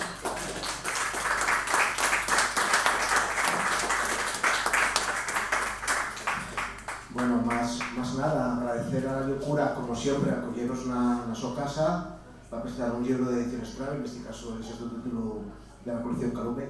Muchísimas gracias a todos los que pasasteis aquí, pues estas horas escuchándonos. Yo creo que ya para agradecer, siempre. Y aguardo que leáis la novela, la verdad, y que lo comentéis, y que lo contéis a más gente, porque paga la pena. O sea, cuando estás un determinado tiempo y la gente queda en silencio, a mí me pasó con unos relatos de otra persona que está aquí, creo que está aquí, vamos, porque solo la vi una vez, y una escritora asturiana, que recuerdo cuando yo los relatos en un acto de la presentación de la revista de literatura, pues quedó la gente en silencio, ¿no? Y si alguien es capaz de escribir algo que te deje sin palabras y que te haga pensar y que te emocione, pues para mí eso es lo más grande, ¿no?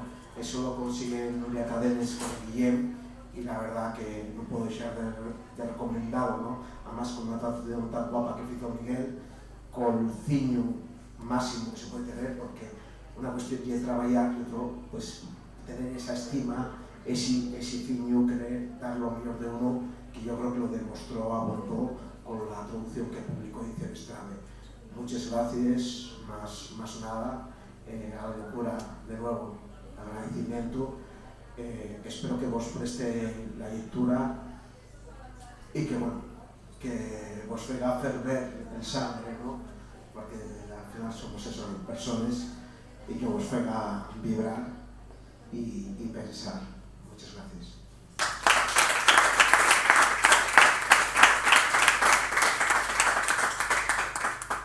Bueno, y besos del padre de Guillem, que lo he estado informando en directo. Apa, jo dius ara. Enviar les fotos y el cartel y todo eso. Ah. Sí, és espectacular.